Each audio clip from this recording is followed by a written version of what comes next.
মিরপুরে শুরু হতে যাচ্ছে আরেকটি হাই ভোল্টেজ টেস্ট সিরিজ।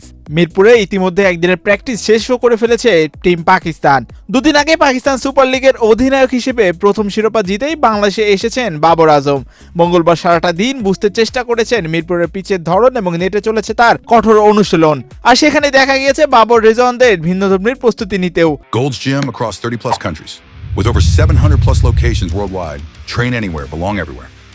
বাংলাদেশের পেস আক্রমণ, বিশেষ করে নাহিদ রানার গতি সামলাতেই যেন এত প্রস্তুতি পাকিস্তানের। একই সঙ্গে শরীফুল ইসলাম, তাসকিন আহমেদের সুইং মোকাবেলার প্রস্তুতিটাও সেরে নিচ্ছেন বাড়তি মনোযোগ দিয়ে। এদিকে ফিল্ডিং এ বাড়তি মনোযোগ দিয়েছে লিটন কুমার দাস, তাইজুল ইসলাম, মুমিনুল হকরা। মঙ্গলবার বাংলাদেশের ফিল্ডিং এর অনুশীলনে দেখা গেছে ভিন্ন ধর্ম।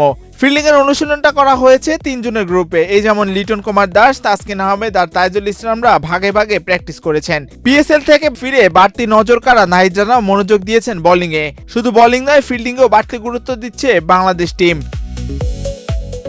লিটন কুমার দাস, মুমিনুল হক, তাসকিনদের নিয়ে ছোট ছোট গ্রুপে চলেছে অনুশীলন। প্রতিটি ক্যাচ, প্রতিটি মুভমেন্ট সবকিছুতে দেখা গেছে বাড়তি সতর্কতাও। বাংলাদেশ ও পাকিস্তান মধ্যকার প্রথম টেস্ট শুরু হবে আগামী 8 মে মিরপুর শেরেবাংলা জাতীয় ক্রিকেট স্টেডিয়ামে।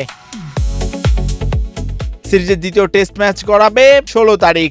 সম্প্রতি টি-20 র্যাঙ্কিং এ 8 নম্বরে উঠে এসেছে বাংলাদেশ। আর এবার অবশ্য টেস্ট সিরিজে লক্ষ্য থাকবে লাল সবুজের প্রতিনিধিদের। এম মাহিউজ্জামান, বাংলাদেশ প্রতিদিন।